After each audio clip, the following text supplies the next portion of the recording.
dimanche après-midi, autant Mohamed numéro 2, la nation d'Islam du Canada, qu'on puisse toujours se rappeler de l'enseignement de notre messager, l'honorable Elijah Mohamed, mes frères et sœurs. Et c'est très intéressant et très enrichissant quand on prend le temps d'écouter et de comprendre l'enseignement de l'honorable Elijah Mohamed, mes frères et sœurs. Bienvenue mes frères et sœurs sur les réseaux sociaux, sur Facebook. Ça fait longtemps qu'on ne s'est pas vu. Alors cet après-midi, je m'en parler d'un sujet qui est fondamental dans l'enseignement de l'honorable Elijah Mohamed, mes frères et sœurs. L'honorable Elijah Mohamed, pendant 44 ans de sa vie, est toujours resté sur cette vérité.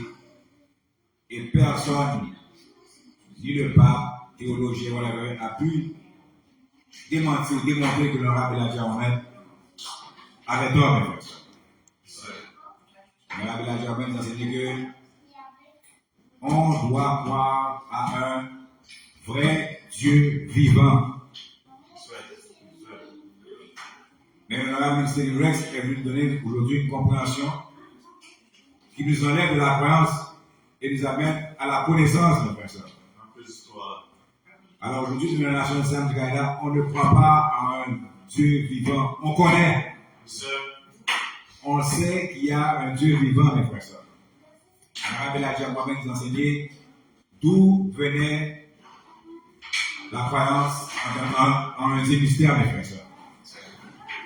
Master Fouad Mohamed est venu enseigner l'origine de la croyance en un Dieu mystère, mes frères et sœurs. Et aujourd'hui, on est en 2025. Et toutes les religions abrahamiques continuent encore à promouvoir ce Dieu mystère, mes frères et sœurs. L'honorable Elijah Mohamed l'a fait simple. Simple. Il n'y a pas plus simple que ça.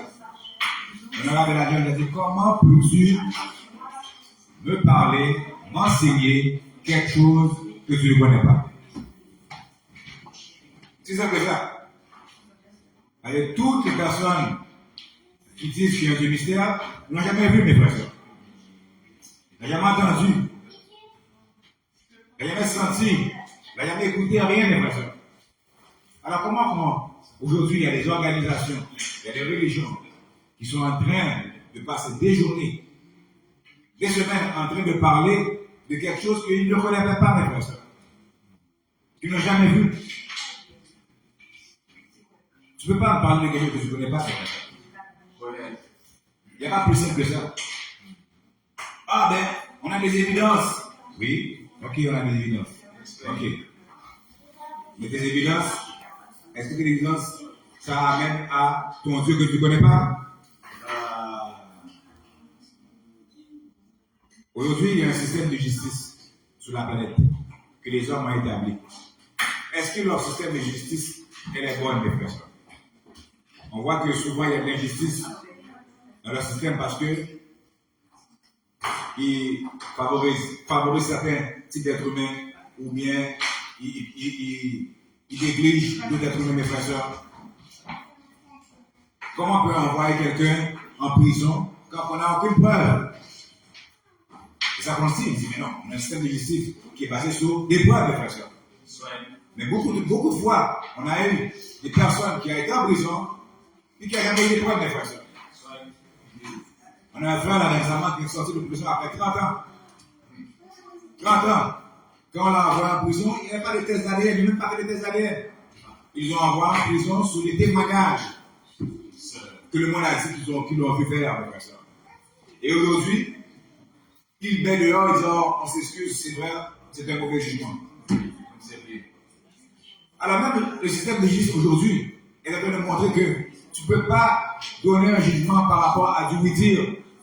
On ne peut pas mettre quelqu'un en prison ou condamner quelqu'un parce que 15 personnes, 25 personnes, toute la planète a dit que cette personne-là était un voleur. Ce n'est pas suffisant, mes frères. Oui, mais c'est toute la planète là. Hein? On ne peut pas avoir 6 milliards de personnes qui disent quelque chose que ce n'est pas vrai. Oui, on peut avoir 6 milliards de quelque chose qui disent quelque chose que ce n'est pas vrai, mes frères. L'être humain intelligent ne se laisse pas avoir par le nombre, mes frères. Ce n'est pas à cause de 6 milliards de personnes qui disent que ça c'est vraiment arrivé et puis ils ne l'ont jamais vu, ça veut dire que c'est vrai, mes frères. Alors, la Germaine dans ce degré, on doit avoir les preuves aujourd'hui. L'honorable la Germaine dans ce degré aujourd'hui, on doit arrêter de croire, on doit connaître aujourd'hui, mes frères et sœurs. On doit connaître. Oui. Alors, vendredi passé, on a eu un bon débat au salon de coiffure. Avec mon frère, Jeff, très bon frère, très poli, très civilisé, mes frères et sœurs. Et on a débattu sur le passage de Matthieu 5, verset 43-44, où ce qu'ils disent de aimer son ennemi, mes frères et sœurs. Bientôt, on va mettre le débat sur le channel YouTube, vous allez pouvoir le voir. Et on a essayé de faire la logique et raisonner sur ce passage, mes frères et sœurs. Comment peut-on aimer son ennemi, mes frères et sœurs? Le débat était chaud, il y avait des bons points, mes frères et sœurs. Mais, à la fin du débat, le frère a commencé par parler de la science, mes frères et sœurs. C'est un frère qui est numéro 1 dans la science. Et le frère a dit qu'il y a des choses inertes et il y a des choses vivantes, mes frères et sœurs. Que la chaise est inerte. Que les énergies sont inertes, mes frères et sœurs. Et ça a été, pendant beaucoup de temps, le débat a continué, mes frères et sœurs. Mais aujourd'hui, là, je vais chercher la définition de inerte. Et quand on va chercher la définition de inerte, du mot inerte, ça veut dire qu'il n'a ni activité ni mouvement propre, qui ne donne aucun signe de vie. N'oubliez pas, il y en a deux là. Deux définitions. Qu'il n'y a ni activité ni mouvement propre, qui donne aucun signe de vie. Alors ça veut dire que quand tu bouges, c'est un signe de vie. Quand tu as une activité, c'est un signe de vie. Selon la définition que l'on donne. Alors si je programme un robot et le robot bouge, est-ce que c'est un signe de vie? Mais non, le robot, c'est pas un signe. Il vient de dire là, il y en a deux. Qui n'a pas d'activité ni mouvement propre, qui n'a aucun signe de vie. Alors les signes de vie, mes frères et sœurs, ce n'est pas seulement manger, dormir, aller à la toilette, naître, mourir. Le mouvement, activité, c'est un signe de vie, mes frères et sœurs. Alors souvent, on prend une définition, on la lit, non? On ne peut pas attendre de réfléchir, mes frères et sœurs. C'est la définition. Alors, le vent qui bouge, est-ce que le vent est vivant? Le vent bouge. Ah, maintenant, le vent ne peut pas être activité, le vent ne peut pas être vivant parce que le vent ne dort pas, ne respire pas, ne meurt pas. Oui, je suis d'accord avec toi, mais on ne peut pas qu'il bouge. S'il bouge, on peut le remettre dans la catégorie des choses vivantes, mes frères et sœurs. Les énergies, les forces, l'électricité. L'électricité bouge. Alors, on pense savoir une partie de la réponse, mes frères et sœurs. On oublie un. On ne dit pas que, oh oui, vous avez raison, que vraiment c'est. Si tu ne respires pas, si tu ne reproduis pas, ok, ce n'est pas bon, mais aussi, il y a le mouvement, mes frères et sœurs. Et aujourd'hui, on a des choses qui bougent dans l'univers, il y a des choses qui bougent dans la galaxie. On peut les mettre dans la catégorie des choses vivantes, mes frères et sœurs. C'est vivant, mes frères et sœurs. Oh non, il faut avoir un ADN. Oui, il faut avoir l'ADN. Mais on n'oublie pas. Quand tu bouges, tu es vivant. Et voilà souvent qu'est-ce que la science, des fois les scientifiques ne disent pas, des fois les scientifiques veulent nous diriger vers une pensée. Les scientifiques veulent nous diriger vers une façon. Mais dans la définition, hey, on ne peut pas enlever ça aussi. Alors je dis à la fois qui me dit, hey, l'eau est vivante. Je ne peux pas dire non parce que ça bouge, mes frères et sœurs. L'eau n'arrête jamais de bouger, mes frères et sœurs. Jamais. Oh, mais j'ai déjà vu des lacs. Non, sa vibration est trop petite pour que tu puisses le voir. Elle est en train de vibrer, elle est en train de bouger. Toujours des vibrations, mes frères et sœurs. Et le frère aussi avait dit qu'il y a des choses inertes. Inerte, qui veut dire qu'il n'y a pas de vie. Tu vois? Qu'il n'y a pas de vie qui ne bouge pas, ça veut dire des choses inertes. Et la vie, il avait dit qu'il a été dans la définition de la vie. La vie, c'est quoi? La vie, selon la science, selon les scientifiques, la vie, c'est quand tu te reproduis, quand tu nais, quand tu vas naître, quand tu vas mourir, quand tu parles, quand tu bouges. Alors, si c'est ça la vie, mes frères et sœurs, alors le Rabbi Elijah a raison. Le Rabbi Elijah nous enseigne qu'aujourd'hui, on a besoin d'un living God, un Dieu vivant. Et le frère, quand il parlait ça, on a dit, mais je suis content. Il a peut-être témoigné que son Dieu n'est pas vivant. Pas ton Dieu, il ne peut pas se reproduire, il ne peut pas mourir, il ne peut pas naître, il ne peut pas bouger, il ne fait rien. Et en plus, il est mystère, je n'ai jamais vu, mes frères.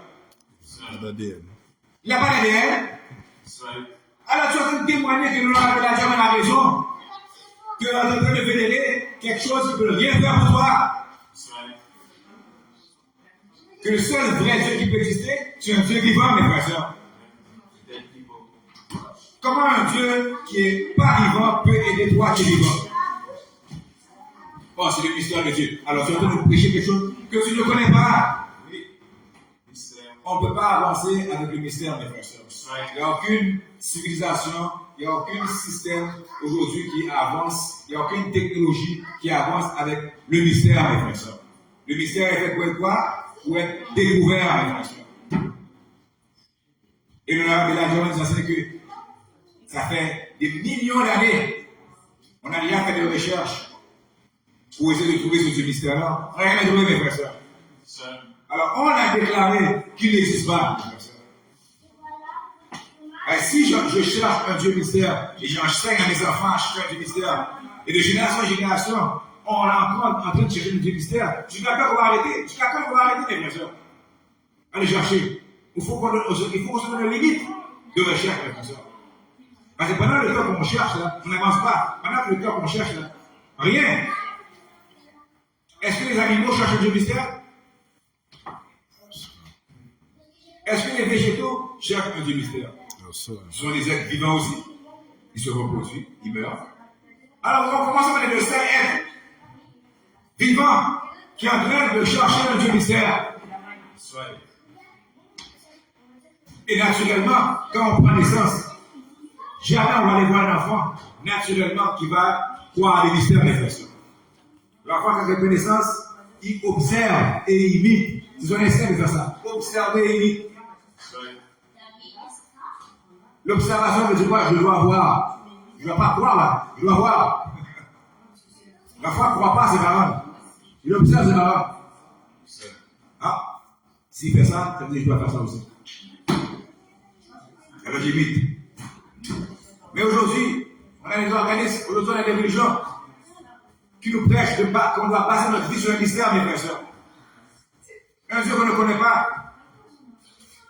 Un Dieu qu'on témoigne que la science dit qu'il est quoi? Inerte. Oh, mais tu ne comprends pas. C'est Dieu qui a créé la vie.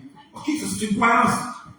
Pour moi, que quand Dieu mystère a créé la vie, les seules choses qu'on a, on a une évidence qu'il y a une vie. On a une évidence de choses physiques. Les évidences sont physiques. Comment Dieu ne peut pas être physique? Ah, ça va même pas la croyance. Moi, quand je vois les évidences, c'est physique. Si on voit des traces de pas dans la neige ou dans la boue, on sait que quelqu'un a passé là. On a des traces de pas. On a une évidence. Mais si on ne connaît pas, c'est pas là. Qu'est-ce qu'on va dire? Quelque chose a passé là. Est-ce qu'on sait quoi? On ne sait pas. Parce qu'on ne sait pas c'est quoi, c'est pas là. Mais celui qui connaît, c'est s'il ne veut pas là, il va dire, oh, c'est un chevreuil. Ah, c'est un lion. Ah, parce qu'il connaît. Le style de pas, il n'est pas qu'il est dans la croyance là. S'il peut te dire c'est quel style de pas qu'il a parce qu'il n'est pas dans la croyance, il connaît. Il a vu le coupable déjà. Il a vu le coupable. Quand un chasseur va chasser un gibier, s'il arrive quelque part et il voit des pistes, il dit, je ne connais pas cette personne. Il ne va pas découvrir après cette piste-là. Lui, il veut manger du caribou, là. Lui, il va aller à l'orignal. Il ne va pas aller voir. Il y a une trace de pas, je ne sais pas c'est quoi. On va aller quand même. Non, il n'y a pas de ça. Il va à travers les traces de pas de l'orignal, du caribou, de whatever, qu'est-ce qu'il doit chercher de personne. Alors aujourd'hui, l'humanité, la planète entière, a vu des traces de quelque chose et on ne sait pas qu'est-ce que c'est, puis on a fait de le vénérer. Est-ce que mes frères et sœurs, ça fait du sens aujourd'hui? Aujourd'hui, l'honorable Elijah nous enseigne qu'on doit se réveiller, mes frères et sœurs. On doit arrêter de vouloir être mystérieux. On doit arrêter de vouloir être dans le mystique, mes frères et sœurs. Ça ne donne pas aucun avancement, mes frères et sœurs. Alors, le Dieu là, c'est ça, mes frères et sœurs. C'est l'homme, mes frères et sœurs. L'honorable Elijah nous enseigne que quand on parle de Dieu, on parle de l'homme. C'est l'homme qui a écrit les livres. C'est l'homme qui prêche les livres. C'est l'homme qui fait du mal. C'est l'homme qui fait du bien. Alors, il n'y a pas d'autre chose que l'homme, mes frères et sœurs. Vous avez le droit de croire qu'il y a quelque chose d'autre. Mais ça, c'est la croyance, mes frères et sœurs. Et la croyance, tout le monde a le droit d'inventer la croyance. C'est pour ça qu'il y a tellement de croyances. C'est pour ça qu'il y a tellement de dénominations de croyants. Un qui croit que Marie est la mère de Dieu, l'autre qui croit que Jésus est Dieu, l'autre qui croit que Jésus n'est pas Dieu. On en a plein qui croient qu'il y a un paradis. Alors, on a le droit de croire. Il y a des gens qui croient que ce sont des femmes. Il y a des hommes qui croient qu'ils sont des femmes. Il y a des femmes qui croient que ce sont des hommes. Maintenant, c'est dans le pays, il y a des gens qui croient que ce sont des animaux. Il y en a plein maintenant sur cette cour-là qui croient que ce sont des animaux. Ça. Alors, moi, je suis un chat. Alors, moi, je suis un chien. Là, il se déguise, il se maquille. Il y a un Indien là, il s'est fait faire, je ne sais pas combien d'opérations pour ressembler à un tigre, parce que le maître du village lui a dit que l'esprit des dangers, c'est l'esprit d'un tigre. Alors lui, il a dit, il dit l'élection, il dit qu'il est l'esprit d'un tigre. Alors lui, il ne veut pas seulement avoir l'esprit d'un tigre. Il a fait ses dents, il s'est fait taper toute sa affaire, il a fait faire ses oreilles. Il ne voulait pas seulement avoir l'esprit d'un tigre. Il dit, si l'esprit d'un tigre, moi, j'aurais le corps d'un tigre. Avec-il le droit de croire ça? Oui. Est-ce qu'il est vraiment un tigre, mes frères et sœurs? Non. Mais il croit à 100%. Alors on peut croire à qu'est-ce qu'on veut, mes frères et sœurs. Mais on ne peut pas vouloir venir imposer notre croyance sur quelqu'un et lui dire que oui, le fait que je crois ça, c'est la vérité. Non, mes frères et sœurs. Il faut les preuves. Que tu crois qu'il y a un Dieu dans l'univers, que tu crois qu'il y a un Dieu sur notre planète, que tu crois qu'il y a un Dieu dans l'univers. Voilà avec la loi. Mais aujourd'hui, l'honorable Elijah nous dit qu'on a passé trop de temps à espérer qu'on doit le voir, mes frères et sœurs. Nous, le peuple noir en Amérique, nous, le peuple noir sur la planète, on n'a plus le temps de croire aujourd'hui, mes frères et sœurs. On a eu des Arabes qui nous avaient croire pendant 1000 ans. Ils nous ont imposé leur croyance. Et nous n'avons jamais ça rien ramené, mes frères et sœurs. L'homme blanc est venu après ça. Nous a imposé sa croyance pendant 400 ans. Ça nous a révélé, mes frères et sœurs.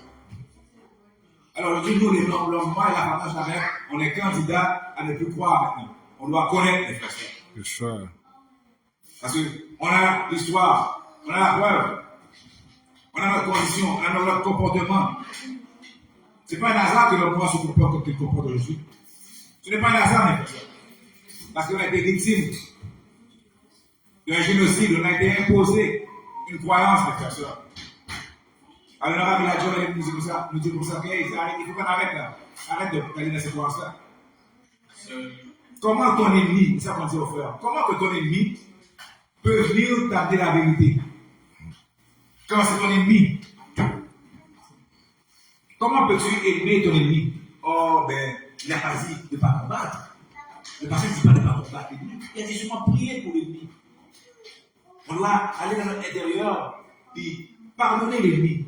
Comment on peut, en commençant à prier pour l'ennemi, le pardonner et après le combattre? Ça va pas de ça, mes frères. Je ne veux pas aller prier Dieu. Je prie pour mon ennemi, aide mon ennemi à changer. Il sait qu'est-ce qu'il fait, c'est pas moi. Et bien après, quand il était, il va le battre. Ça arrive de prier à Dieu, je fais le travail que j'ai demandé. Je suis en train de faire le travail que j'ai demandé. Voilà ça, mes frères et sœurs, ces passages-là. Il y a plein de passages dans la Bible, mes frères et sœurs. Ce sont des passages d'esclavagisme. Il y en a plein. Tu ne peux pas aimer ceux qui te maltraitent. Non, tu ne peux pas prier pour l'ennemi. Tu ne peux pas tourner l'autre jour. On voit ton pantalon, donne ta chemise. Non, mes frères et sœurs. On peut passer toute l'après-midi, toute la soirée et essayer d'expliquer, donner du sens à ce passage. Ce passage va toujours revenir que ça n'a pas de sens, mes frères et sœurs. Ce même Dieu-là te dit de faire ça dans le Nouveau Testament, lui-même, il a appliqué ça dans l'Ancien Testament, mes frères et sœurs. Et tu dis que ce Dieu-là, c'est le même. Le même Jésus qui dit ça, tu dis que c'est lui qui a dit ça dans l'Ancien Testament. Si Jésus est Dieu, alors c'est Jésus qui a dit ça dans l'Ancien Testament pour être un boudin, et ce Jésus-là vient se contredire lui-même dans le Nouveau Testament. Parce qu'il a dit, vous avez entendu dire, qui disait ça? Jésus. Oh, tu ne comprends pas. Tu ne comprends pas. La Trinité de Dieu. L'essence, il y a plusieurs essences. C'est compliqué, cette affaire, mes frères. Et aujourd'hui, le roi et la femme n'ont pas besoin de quelque chose de compliqué, mes frères et sœurs. On nous a trop compliqué à travers l'esclavage, mes frères et sœurs. On nous a tellement compliqué, maintenant on n'a même plus l'amour de soi. On n'a plus l'amour de nos frères et sœurs. On n'a plus l'amour de nos ancêtres, de qui qu'on est. On est tellement compliqué. Maintenant, on nous a mis à l'envers. L'homme noir ne pense plus avec sa tête. L'homme noir passe avec ses pieds maintenant. Passe avec ses fesses. On est à l'envers, mes frères et sœurs. On a passé 1000 ans, 1400 ans à nous compliquer. Alors, Dieu pas nous donner quelque chose de compliqué encore. Et d'où est-ce que tu as appris ces choses-là? De l'ennemi. Oh, arrête. Nos ancêtres connaissaient Dieu déjà. On a des preuves archéologiques. On a même des enregistrements du maître d'esclaves, Léopold II. On a l'enregistrement de Léopold II. En 1800, combien là? C'est pas longtemps. Lui-même, il disait, il connaît déjà Dieu. Allez pas les procher Dieu. Non, vous devez aller faire ni les esclaves. Léopold II a fait 10 millions de Congolais. Alors, quelle autre preuve encore? Quelle autre preuve qu'on a besoin de l'ennemi ne peut pas nous donner la vérité, mes frères. L'ennemi ne peut pas faire quelque chose de bon pour nous, mes frères. Oh, c'est pas l'ennemi, c'est l'ennemi qui n'est pas bon. Mais qu'est-ce que l'ennemi nous a mis est bon? C'est pas l'ennemi le problème. Non, c'est pas la Bible le problème. C'est l'ennemi. La Bible est bonne. Comment on peut savoir que c'est bonne? Car c'est l'ennemi qui nous donne. Tu peux avoir raison. Ok, c'est vrai. Le couteau, ça sert à quoi? À couper. Tu peux faire beaucoup de choses avec le couteau. C'est pas le couteau le problème. Tu peux prendre le couteau et tuer. Tu peux prendre le couteau et couper tout moyen. Oui, c'est pas toi. Mais là, la Bible que tu me donnes, qui l'a traduit? L'ennemi. Qui a choisi les livres? L'ennemi. Qui a dit ces livres-là sont pas bons, ces livres-là sont bons? L'ennemi. Alors, l'arme qu'on donne, l'outil qu'on a là, il y a un problème, les frères. Il y a un problème. Parce qu'on n'a pas les originaux. Non, mais on a les originaux en grec. Mais si l'original dit comme ça, aimer ton ennemi, ben alors je n'ai pas besoin de ce Dieu-là, mes frères. Je n'ai pas besoin de ce Dieu-là. Parce que lui-même, il me dit d'aimer son ennemi, lui-même, il n'aime pas Satan, mes frères. Lui-même a déjà un plan pour Satan. Il n'a pas pardonner à Satan. Lui-même a déjà un plan. Alors si ce Dieu-là, vraiment, là, la Bible, c'est la vérité, là. C'est vraiment la parole de Dieu. Nous, l'homme noir et la femme noire, ce Dieu ne nous aime pas. Alors, comment on peut dire ça? Je dis que la Bible, c'est la parole de Dieu. On a les originales. Et dans les originales, c'est marqué vraiment, qu'est-ce qui est marqué là-dedans? Alors, Dieu a permis l'esclavage. Ça veut dire que Dieu nous a créés pour être esclaves des Blancs. Et il y a plusieurs passages bibliques où ce que Dieu permet l'esclavage, mes personnes. Alors, Dieu nous permet maintenant. On est condamné pour l'enfer. Dieu ne nous a pas choisi. Le peuple noir était un peuple qui a été fabriqué pour servir l'homme blanc. Si la parole de Dieu, le peuple noir a été créé pour servir l'homme blanc. Vous avez l'histoire. Qui a été un esclave? Qui qu'on fouettait, qu'on battait? Et tu vas me dire, on dit que je mets à le droit de battre sur l'esclave. Sauf pas le tuer. Si l'esclave meurt, on va payer le maître. Mais si l'esclave survit, pendant 3 jours, le maître fait qu'est-ce qu'il va faire? C'est son argent. Exemple 21, vous parlez de lire, mes frères. Alors, on aura de la journée et vous simplifier les choses, mes frères. Nous avons enseigné que voilà qui connaît, voilà d'où on vient. Et qu'on n'a plus le temps d'essayer de justifier un mystère. On n'a plus le temps d'essayer d'expliquer le mystère. Comment peut-il expliquer quelque chose que tu ne connais pas, mes frères et sœurs? La Bible dit qu'il n'y a personne qui a jamais vu Dieu. C'est ça la Bible dit. Que si tu le vois, tu vas mourir. Avec Dieu n'a même pas de pouvoir sur sa propre création. Dieu a créé la mort, mais il ne peut pas créer la mort. Si on le voit, on va oh, tu ne peux pas voir. Si tu le vois, tu vas mourir. Mais Dieu, c'est peut-être qu'il a créé la mort. Si c'est toi qui as créé la mort, tu peux me faire me voir sans mourir, c'est toi qui as créé la mort. Non. Mais je crois, tu n'as même pas pouvoir sur ta propre création. Et par exemple, ce livre-là, c'est des contes de fées pour Dieu, on arrête de se faire manœuvrer, arrête de se faire, tu vois là, berner comme ça. Parce qu'on a peur de réfléchir. Alors, la religion va contre la réflexion. Dans la religion, tu ne dois pas réfléchir. Tu dois croire. Si on commence à réfléchir, la religion te dit que c'est le diable, c'est mauvais. Quand on va à l'église, on pose des questions. Ah, ça c'est l'esprit du diable. Pourquoi? Parce qu'ils disent que c'est le diable qui a questionné Dieu. C'est le diable qui disait ça. Non, mes frères et sœurs. Si le diable a fait ça, il a fait des bonnes choses. On doit questionner. Les enfants questionnent, non? Alors pourquoi on ne peut pas questionner? Et Dieu nous dit qu'on est ses enfants. Alors pourquoi on ne peut pas questionner? Moi, les bichis, il était élevé à étudier avec les témoins de Jéhovah. On parle de Dieu, j'ai toujours prié. On m'a dit d'aller prier, j'ai toujours prié. Qu'est-ce que je demande à Dieu? Dieu, fais que je te vois.